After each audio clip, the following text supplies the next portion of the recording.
की बातचीत हुई, आखिर निकला क्या? चूहिया, खोदा पहाड़ निकली चूहिया। आखिर निकला क्या? चूहिया, खोदा पहाड़ निकली चूहिया। नमस्कार, आप जुड़ चुके हैं स्टेट इनक्लेव के साथ। हो जिस तरह आप सभी जानते हैं कि किसान आंदोलन जो एक पिछले एक सवा महीने से लगातार चल रहा है और तमाम सारी बातें निकल कर सामने आ रही हैं।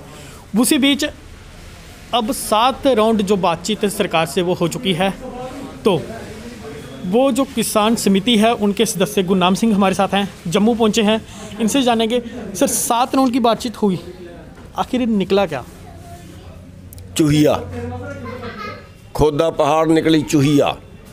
7 बार की बातचीत में केवल उन्होंने इतनी मानी कि हम जो प्रदूषण एक्ट है उससे खेती को बाहर निकाल देंगे। वो तो पहले ही निकाल देनी चाहिए थी। 5 लाख हमारे एकड़ की कीमत है, 1 करोड़ उस पर जुर्माने का प्रावधान है, वसूला ही नहीं जा सकता। दूसरा, उन्होंने इतना सा मानना है कि जो बिजली एक्ट है वो वैसे तो खुद ब खुद खत्म हो गया, देश था, वो आगे के लिए बिजली को उसमें शामिल नहीं करेंगे।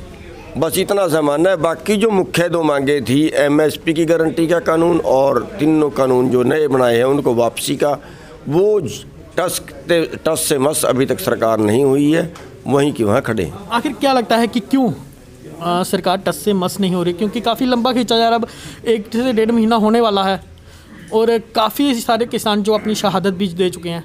तो आखिर क्या वजह रहती है? क्योंकि आप उस बातचीत में शामिल होते हैं हर बार, क्या वजह रहती है कि कहाँ पर जो आके क्या कारण है कि सरकार झुकने को तैयार नहीं?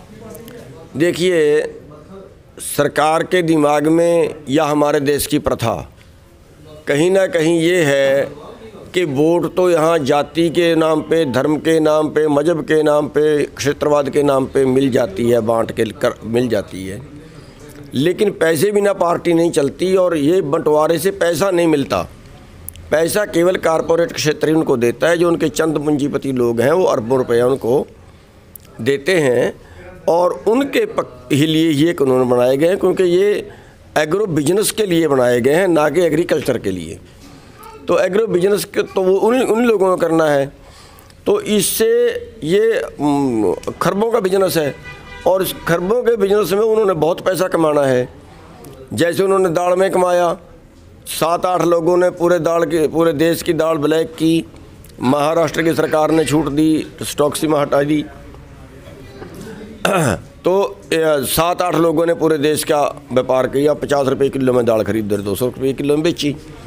तो ऐसे अब उनको हर चीज़ में छूट मिलेगी, तो वो अरबों रुपया इससे कमाएंगे और देश भुखमरी के कगार पे जाएगा। तो वो एक एग्जांपल आप दे रहे हैं बिहार की, वहाँ एमएसपी से ये नुकसान हुआ, क्या है वो थोड़ा सा हमारे? देखिए, वहाँ पे मंडी एक्ट तोड़ दिया गया 2006 में। जी।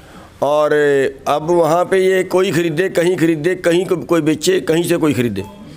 तो उससे क्या हुआ, बिहार में आज जो धान है उसका रेट मिला 1100 और मार्केट का रेट जो एमएसपी है वो है 1888। वहाँ पे मक्के का भाव मिला 1100, एमएसपी है 1850। तो बिहार का आज 4 एकड़ वाला किसान पंजाब के 2 एकड़ वाले की धान लगाने आता है।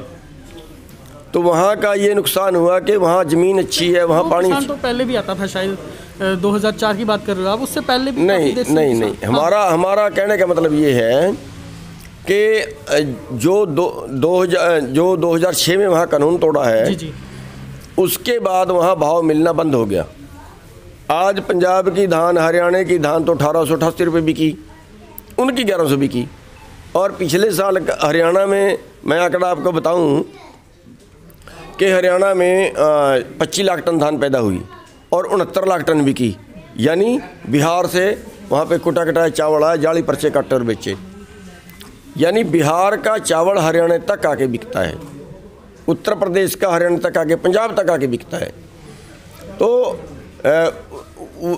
उन किसानों को ये नुकसान हुआ। अब मोदी जी कहते हैं कि 1 नेशन 1 मार्केट। हमारा सवाल है मोदी जी से कि 1 नेशन 1 मार्केट में पंजाब का भाव बिहार के किसानों को मिलेगा या बिहार का भाव पंजाब के किसानों को मिलेगा? इस बात का वो जवाब नहीं दे पा रहे। तो ये जो कानून है ये व्यापार के लिए बनाए गए हैं, एग्रीकल्चर के लिए नहीं बनाए गए, एग्रो बिजनेस के लिए बनाए गए। क्योंकि उन बातचीत में कई बार कृषि मंत्री आते हैं, क्या कहना रहता है उनका? नहीं, कृषि मंत्री हर बार आते हैं, बिल्कुल, लेकिन मैं उनको बधाई देना चाहूँगा कि वो बात को घुमाने में एक पूरे देश के जो लोग हैं उनमें सबसे एक्सपर्ट मेरे को नज़र आए। एक बात मैं कहूँगा, एक उनकी ऑडियो वायरल हुई थी जिसमें ये कहा गया था कि मैं कानून 1 मिनट में कैंसिल कर दूं, लेकिन उसका सामना जो उसका विरोध जब अडानी अंबानी करेंगे उसका क्या सत्य है? नहीं, वो अडानी अंबानी के वो मेरे सामने नहीं आई वीडियो, लेकिन एक वो कहते हैं कि भाई ये बहुत से किसानों के पक्ष में भी है। बहुत से किसान हमारे पास ये कहते हैं कि ये कानून रहने चाहिए। हम उनको वो पूछना चाहते हैं कौन सा आंदोलन हुआ, किसने तो इन कानूनों की मांग की थी? किसी ने मांग नहीं की इन कानूनों की, और पूरा देश ने इनका विरोध किया, और पूरे देश का विरोध तो उनको नज़र नहीं आता। वो जो बीजेपी के कुछ आप आ जाओ और ये दिखाओ कि हमारी मांग तो इनके पक्ष में है, तो इस तरह के हथकंडे करके वो देश को गुमराह कर रहे हैं, और इन चीज़ों में वो स्पेशलिस्ट हैं गुमराह करने में। बात की जाए तो किस तरह जो वहाँ लोग हैं, कितने ज़्यादा लोग हैं और कहाँ कहाँ से के लिए, यानी वो इस तरह से कर रहे हैं जैसे उनके एजेंट हों। आगे की क्या रणनीति रहने वाली है? देखिए, आगे जो हमारे राष्ट्रीय प्रोग्राम हैं और जम्मू कश्मीर के भाइयों को भी हम अनुरोध करें कि उनमें ज़रूर वो हिस्सा लें।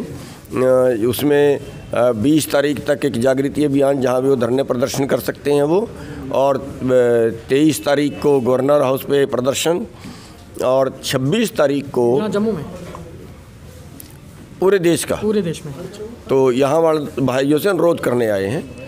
और 26 तारीख को गणतंत्र दिवस पे एक हमारी परेड होगी ट्रैक्टर और मोटरसाइकिल और कारों से, जो उनके समानांतर एक परेड होगी, यानी उनके बराबर में जाएगा ना करें, लेकिन परेड होगी एक पूरे शहर में, जिला हेडक्वार्टरों पे। हम एक प्रदर्शन करेंगे 26 तारीख को कि जो गणतंत्र है वो गणतंत्र नहीं है, जनता का तंत्र नहीं है, ये पूंजीपतियों का तंत्र हो गए रह गया है। बिल्कुल, बहुत बहुत धन्यवाद। तो ये थे गुरनाम सिंह जी, जिन्होंने बताया कि अब ये मुहिम लेके हर एक ज़िले में जा रहे हैं, हर एक स्टेट में जा रहे हैं, और वहाँ के जो किसान हैं उनको समझा रहे हैं कि आगे आने वाले दिनों में इनकी क्या रणनीति रहेगी। तो आप इसी तरह लेटेस्ट के लिए बने रहें और देखते हैं state in live. Camera person Rohit के साथ में विकास शर्मा।